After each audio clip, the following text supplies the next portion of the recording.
YouTube science class 10 chapter 10 का part 22 है और यह लास्ट पार्ट है इस वीडियो का। और अब हम देखने वाले हैं पावर ऑफ अ लेंस के बारे में। You have already learned that the ability of a lens to converge और diverge light rays depend on its focal length. तो हम लोगों ने यह पढ़ लिया है कि लेंस क्या करता है, लाइट को या तो कन्वर्ज करेगा या तो डाइवर्ज करेगा। हम लोगों ने देखा है कि जो कॉन्वेक्स लेंस होता है वह लाइट को कन्वर्ज करेगा और कॉनकेव लेंस होता है वह लाइट को क्या करेगा, डाइवर्ज करेगा। इस प्रकार से आपने देख लिया है। ये हो गया कॉन्वेक्स लेंस जो कि लाइट को क्या कर रहा है, converge.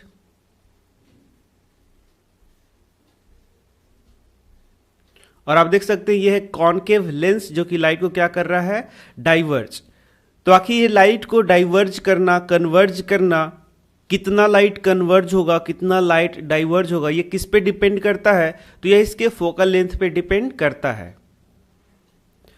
For example, a convex lens of short focal length bends the light rays through large angles. तो ये जो कॉन्वेक्स लेंस है जिसमें क्या होता है, कन्वर्जेंस ऑफ लाइट रेज होता है, तो वह यदि उसका फोकल लेंथ छोटा होगा तो क्या करेगा, वो लाइट रेज को ज्यादा एंगल से बेंड करेगा by focusing them closer to the optical centre. और ये जो ऑप्टिकल सेंटर है उसके क्लोजर लाइट को क्या करेगा, बेंड करेगा। ठीक इसी प्रकार से यदि ये कॉनकेव लेंस है और उसका फोकल लेंथ कम है तो वह इस जो लाइट रे जिससे पास हो रहे हैं उसको ज्यादा क्या करता है, डाइवर्ज करता है। तो इस प्रकार आप देख सकते हैं कि इसका कन्वर्जेंस या डाइवर्जेंस का जो पावर है वह किस पे निर्भर करता है, इसके फोकल लेंथ पे निर्भर करता है। Similarly concave lens of very short focal length, इसका यदि शॉर्ट फोकल लेंथ है जो मैंने अभी आपको बताया, तो ये क्या करेगा, लाइट को ज्यादा डाइवर्ज करेगा। द डिग्री ऑफ कन्वर्जेंस और divergence of light rays achieved by a lens is expressed in terms of its power. तो इसका कोई एक जो लेंस है उसका जो डाइवर्जेंस का पावर है या फिर कन्वर्जेंस का पावर है उसको एक टर्म में हम लोग एक्सप्रेस करते हैं जिसको हम लोग क्या बोलते हैं, power. The power of a lens is defined as the reciprocal of its focal length. तो यहां से आपका एक प्रश्न आ जाएगा कि what is power of a lens. तो power of a lens is defined as the reciprocal of its focal length. तो किसी लेंस का जो फोकल लेंथ है उसका जब रेसिप्रोकल कर दिया है तो उससे हम लोग को क्या मिल जाता है, पावर। तो P बराबर हम लोग क्या लिख सकते हैं, 1/f। तो आप देख सकते हैं P बराबर 1/f। तो अब कॉनकेव लेंस का पावर अलग होता है और कॉन्वेक्स लेंस का पावर अलग होता है। तो जो कॉन्वेक्स लेंस होता है इस प्रकार से उसका F क्या होता है, उसका F होता है पॉजिटिव। तो उसका पावर, उसका F पॉजिटिव यदि होगा, इस प्रकार से फोकल लेंथ कर दें, F पॉजिटिव होगा तो पावर भी क्या आ जाएगा, पॉजिटिव में आ जाएगा। जबकि कॉनकेव लेंस जो होता है उसका F क्या होता है, निगेटिव होता है, इसलिए उसका पावर भी क्या आ जाएगा, निगेटिव हो जाएगा। तो यदि जब हम लोग न्यूमेरिकल सॉल्व करते हैं तो P is equal to 1/f यहां पर यूज करते हैं, तो F को फिर हम लोग लेंस के हिसाब से प्लस और माइनस फिर यहां रखते हैं और उस हिसाब से हम लोगों को पावर का मान मिलता है। तो ये बात आप ध्यान में रखें। The SI unit of power of a lens is dioptre. तो ये बहुत बार आपको पूछा जाता है कि एसआई यूनिट पावर का क्या होगा, तो क्या होगा, ये डायोप्टर होगा। It is denoted by letter D, इसको डी के द्वारा हम लोग डिनोट करते हैं। If F is expressed in metres then power is expressed in dioptre. तो एक बात और आपको ध्यान में रखना है कि जब भी आपको पावर का कैलकुलेशन करना है तो यहाँ F कुछ मान दिया रहेगा, जैसे कि 1 मीटर दिया जा सकता है, 20 सेंटीमीटर दिया जा सकता है, 50 सेंटीमीटर दिया जा सकता है। तो आपको क्या करना है कि जो भी यहाँ पर यूनिट हो आपको उसको पहले मीटर में बदल लेना है, उसके बाद इसके आंसर को सॉल्व करना है। जैसे कि मैं बता रहा हूँ कि मान लीजिए एक प्रश्न इस प्रकार से आपको दिया गया है कि पावर ऑफ लेंस को निकालिए। पावर ऑफ लेंस को आपको निकालना है और ये एक कॉन्वेक्स लेंस है और इसका जो फोकल लेंथ है F 50 सेंटीमीटर दिया गया है। तो आप फॉर्मूला लिखेंगे P is equal to 1/f। तो यहां पर आपको ध्यान देना है कि पहले ये जो फोकल लेंथ है उसको आपको मीटर में चेंज कर लेना है। तो जब आप इसको मीटर में चेंज करेंगे तो क्या करेंगे, 50/100, तो ये हो जाएगा 1/2 मीटर। तो फिर आप इसको लिखेंगे 1/f। f यहां पर आप देखेंगे कॉन्वेक्स लेंस है तो पॉजिटिव लेंगे, तो पॉजिटिव हो गया 1/2। तो इस प्रकार से देखेंगे कि ये +2 इसका वैल्यू आएगा और इसे हम लोग लिखेंगे +2d। तो यहाँ पर आपको ध्यान देना है कि जब भी सेंटीमीटर में आया तो आपको कुछ खास करना नहीं, इसको सिर्फ मीटर में चेंज करना है, क्योंकि इसका जो हम लोग यूनिट यूज करते हैं डायोप्टर, वह तभी एक्सप्रेस करते हैं जब f को किस चीज में एक्सप्रेस किया जाए, मीटर में। तो सबसे पहला आप यही काम कर लीजिएगा कि जब भी f आपको दिया जाएगा तो उसको यदि मीटर में है तो ठीक है, और नहीं तो आपको मीटर में चेंज कर लेना है। Thus 1 diopter is the power of a lens whose focal length is 1 metre. तो ये मैंने आपको अभी बताया भी कि यदि 1 डायोप्टर किसी लेंस का पावर है तो इसका मतलब है कि उसका फोकल लेंथ क्या हो गया, 1 metre. 1 dioptre is equal to 1m-1, इस प्रकार से।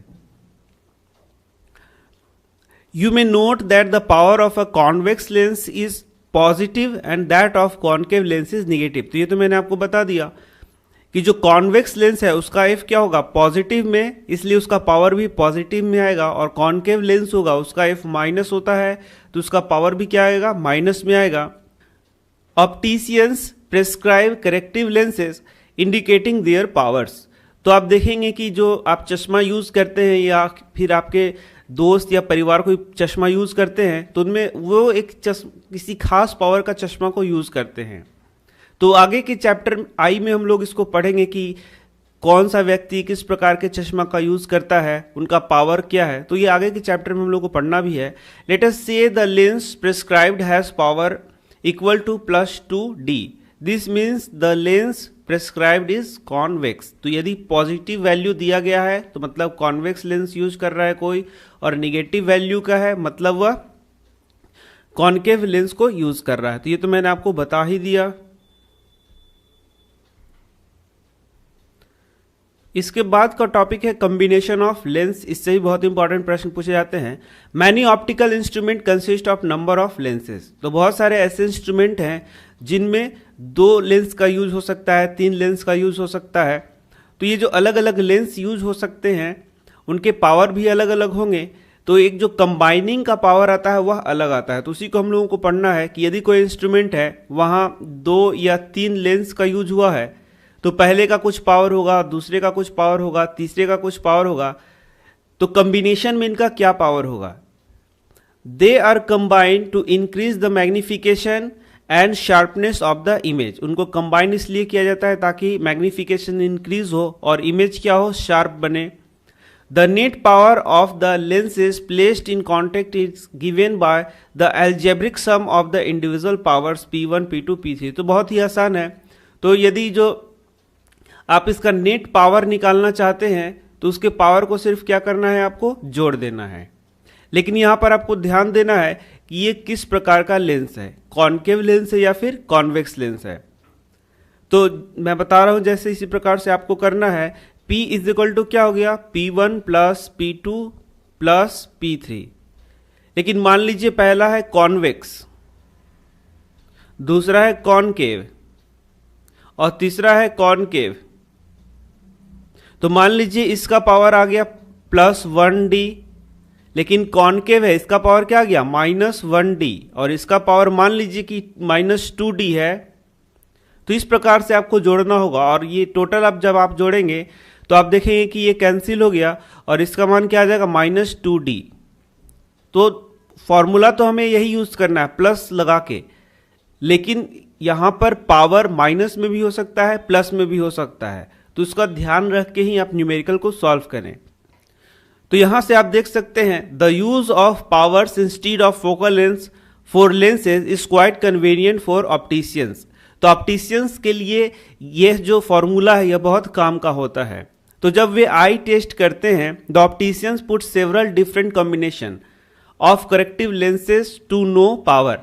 तो जब ऑप्टिशियन आपके आंख को टेस्ट करते हैं तो वो अलग अलग पावर को आपके आंख के सामने रखते हैं इन कॉन्टेक्ट, एक साथ उसको कॉन्टेक्ट में रखते हैं और फिर इस प्रकार से वह उसका एक कॉम्बिनेशन करके निकाल लेते हैं कि आपको किस प्रकार का लेंस का आवश्यकता है। जैसे एग्जाम्पल भी दिया गया है, यदि +2d और +0.25d का कॉम्बिनेशन उसको लगा कि सही है तो वो क्या करेगा, आपको 2.25d का कॉम्बिनेशन आपको देगा।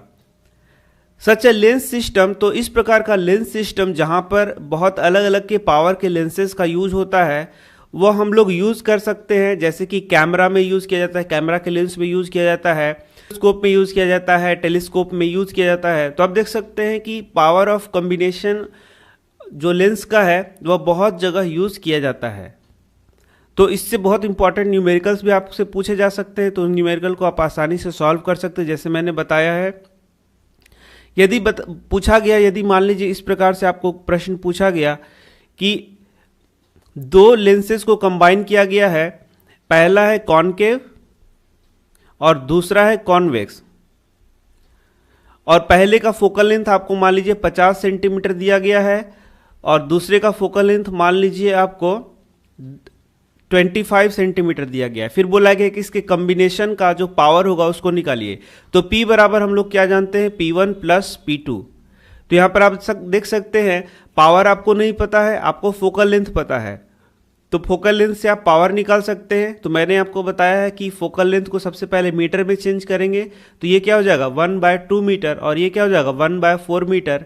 तो आप इसको चेंज करेंगे तो यह जाएगा 1 पावर बराबर क्या होता है 1/f प्लस 1/f2, इस प्रकार से कर सकते हैं।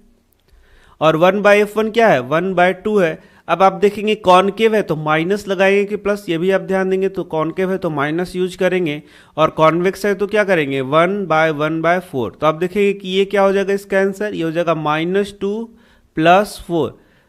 और जब कंबाइन में आप इसको जोड़ेंगे, जब आप इसका अलजेब्रिक सम करेंगे तो ये पता चलेगा कि ये +2 डायोप्टर है। तो इस प्रकार से आप कॉम्बिनेशन में पावर को निकाल सकते हैं, न्यूमेरिकल को सॉल्व कर सकते हैं। मुझे उम्मीद है कि आपको यह सीरीज अच्छा लगा होगा। हम मिलते हैं नए चैप्टर के साथ। धन्यवाद।